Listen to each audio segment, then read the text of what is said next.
राजभर जी यहाँ पर हैं।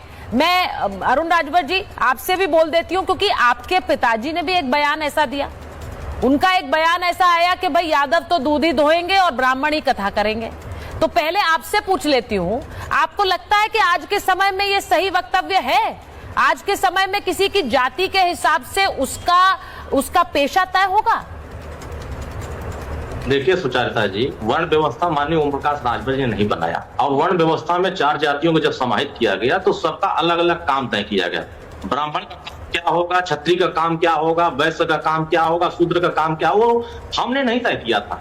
और वो परंपरा आज से नहीं चली आ रही है, वो परंपरा वर्षों से चली आ रही है। अगर इन समाज में पिछड़े, दलित, वंचित वर्गों में अगर सामाजिक चेतना नहीं होती तो आज भी वर्ण व्यवस्था के ही इर्द गिर्द घूमते नजर आते। बाबा साहब भीमराव अम्बेडकर ने समानता का अधिकार दिया, सभी धर्म को, सभी समाज को एक समान खड़ा करने का अधिकार दिया, और सभी लोगों में जागरूकता पैदा हुआ है और लोगों ने उसके हकों को पाने के लिए संघर्ष किया। लेकिन जब बात इस बात की आती है, यादव बनाम ब्राह्मण नहीं कराया, ये कौन करा रहा है? ये अखिलेश ही करा रहे हैं, दूसरा कोई नहीं करा रहा है। अगर ब्राह्मण बनाम यादव नहीं होगा तो पीडीए का फार्मूला उनका कैसे फर्जी साबित होगा, कैसे सही साबित होगा? जब इनको सत्ता मिली थी तो ये पीडीए वर्ष समाज के लोगों में यादव और मुस्लिम के अलावा कितने लोगों को इन्होंने भला किया था, या हमारे जितने महापुरुष थे इनके नाम पर कितनी योजनाएं चलाई थी, या पिछड़े वर्गों को कितना सशक्त किया था। जब लोक सेवा आयोग अध्यक्ष बनाने का समय आया तो यादव बन गया। राजभर जी, आप अखिलेश यादव पर तो आरोप लगा रहे हैं कि वो ब्राह्मण वर्सेस यादव कर रहे हैं, उन्हें इस जातीय संघर्ष से फायदा मिलता है, उन्हें इससे वोट मिलता है। लेकिन मेरा तो सीधा सवाल यही है कि ओपी राजभर जी भी तो जाति में ही बांट कर देख रहे हैं। वो कौन सा जाति खत्म करने की बात कर रहे हैं? ना बिल्कुल, मैं तो खत्म करने की बात कर रहा हूँ। आप जाइए, सर्टिफिकेट लेकर के तहसील में जाइए, जब आपका प्रमाण पत्र बना करके एसडीएम देगा, तहसील पर बैठ करके अधिकारी देगा, तो फिर जाति कैसे खत्म होगी? लोहिया जी ने जाति खत्म करने की बात किया था, बाबा साहब अम्बेडकर ने भी जाति खत्म करने की बात किया था, देश के महापुरुषों ने कहा था कि जाति खत्म होनी चाहिए, लोगों को इंसानियत के रूप में लोगों को आगे बढ़ाना चाहिए, लोगों को व्यवस्था इंसानियत के नाम पर देनी चाहिए। लेकिन बात यह है कि देश के प्रधानमंत्री ओबीसी वर्ग से हैं और देश की महामहिम राष्ट्रपति महोदया जो है आदिवासी वर्ग से हैं। ये बात ना तो कांग्रेस को हजम हो रही है, ना ही जितने विपक्ष की राजनीति करने वाले ओबीसी वर्ग के नेता हैं उनको हजम हो रही। जब एक छोटे वर्ग का व्यक्ति माननीय ओम प्रकाश राजभर जी छोटे समाज से निकल करके आपके चैनल तक पहुंचा है, यही चीजें हैं जो विपक्ष की राजनीति ओबीसी दलित के कर रहे हैं। इनको जब ये हजम नहीं हो रहा है छोटे से गांव से निकल करके आने वाले नेता, तो ये सोचिए कि जो पिछड़ों की लड़ाई बड़े मजबूती से देश के प्रधानमंत्री जाति जनगणना कराने का फैसला किया, तो क्या कांग्रेस पार्टी को चुभेगी नहीं, समाजवादी पार्टी को चुभेगी नहीं? जो चारों खाने देखिए राजभर जी, देश के प्रधानमंत्री गुंडाई करने के लिए फराज जी और अरुण राजभर जी, बिल्कुल भाई पुराना इतिहास रहा है। 815 दंगे कराए गए थे तो उसमें एक्सपीरियंस हासिल हुआ है, किस तरीके से उग्रवादी लोगों को किस तरीके से तांडव करा करके हिंदू मुस्लिम करा दिया जाए, चाहे ब्राह्मण वर्सेस यादव करा दिया जाए। मसला वो नहीं है, सच्चाई छुप नहीं सकती है कागज के वसूलों से। आप देखिए सच्चाई क्या, उसी जिले में 1 दर्जन कथावाचक शास्त्री बनकर के यादव के रूप में कार्य करते हैं, वो कथा सुनाते हैं। 1 दर्जन लोग कार्य कर रहे हैं, वर्तमान में भी उसी जगह कथा कर रहे हैं, लेकिन कोई आपत्ति नहीं हो रही है।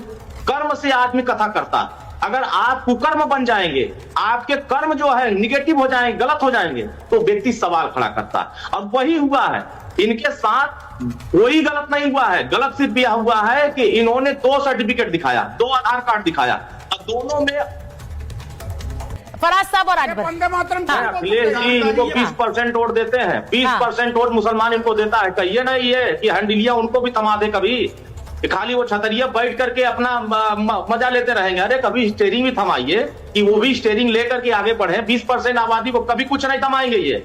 और बात कहेंगे कि हम सामाजिक न्याय की बात करते हैं। लोहिया जी को क्यों भूल जाते हो? लोहिया जी ने भगवान कृष्ण को भी माना था, भगवान शिव को भी माना था, भगवान राम को भी माना था, लेकिन ना भगवान राम को मान रहे हैं, ना भगवान शिव को मान रहे हैं, ना भगवान कृष्ण को मान रहे हैं। आप अगर मानते तो भगवान कृष्ण के दर्शन करने जाते और भगवान कृष्ण का भव्य मंदिर बनाने की बात करते, और भगवान राम के दर्शन करके कहते कि नहीं हाँ भगवान राम का भव्य मंदिर बना है और हम इसमें दर्शन करके हम आशीर्वाद दे रहे हैं। आप वहां भी जाने में कतराते हो, वहां भी जाने में कतराते हो, और बात बड़ी बड़ी करते हो कि नहीं हम धर्म के खिलाफ नहीं है। आप असली वास्तविक ये है कि आप यादव मुस्लिम के अलावा दूसरे समाज को देखना नहीं चाहते। आप गले में एक तरफ यहाँ चूड़ी रखते हो तो दूसरा पैर में चूड़ी रखते हो, ताकि वो सिर्फ यादव समाज के लोग और मुसलमान को हिस्सेदारी मिलते रहे, बाकी सब बाहर में जाओ, उसे कोई लेना देना नहीं है। आप बताओ ना कि आप 20 साल तक सरकार चलाए हो, उत्तर प्रदेश में पिछड़े वो लोगों की आबादी इतनी बड़ी 54% है, लेकिन आपने उनको हिस्सेदारी देने की बात एक बार भी नहीं किया।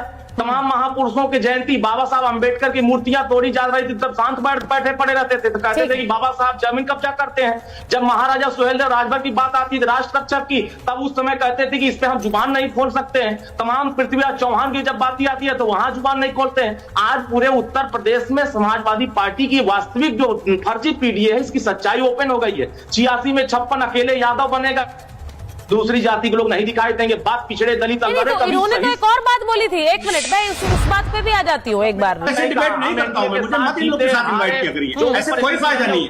आपका भी समय वेस्ट होगा और आपके दर्शकों का भी समय वेस्ट। मैं सहमत हूँ आपसे। एक बार राजभर साहब उन्हें जवाब देने दीजिए। सभी वर्गों को हिस्सेदारी दिला, भाई जवाब तो देने दीजिए उन्हें। मैं ये जान रही हूँ कि इस वक्त एक war Akhilesh Yadav versus OP Rajbhar भी हो रही है, क्योंकि राजभर साहब कह रहे हैं अखिलेश जी को सत्ता चाहिए, सत्ता का दरवाजा तो हमारे जरिए ही आएगा।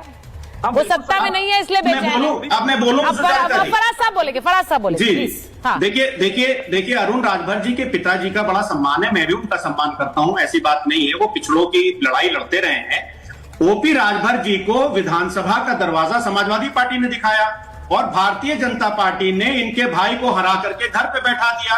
तो ये तो जानते ही है कि पिछड़ों की लड़ाई कौन लड़ रहा है। और 2000 मैं ऐसे डिबेट नहीं करता हूँ, आपसे मैं चुप बैठा हूँ, वैसे नहीं करता। आपको कुंडी लगा खड़े थे, मैं ऐसे नहीं करता हूँ। कहा कि ये विधायक, ठीक है, एक मिनट भाई, एक मिनट राजभर साहब, जरा राजभर साहब मैं जरा फराज साहब से रिक्वेस्ट कर रही हूँ, वो बात रख लें अपनी। हम इस डिबेट को आगे ऐसे नहीं बढ़ा सकते, मैं उनसे सहमत हूँ। जरा उन्हें बोलने दीजिए पहले। हमने बंद किया हुआ है, ठीक है, फराज साहब बोलिए। फराज साहब को लीजिए और समीर जी को लीजिए स्क्रीन पे। हाँ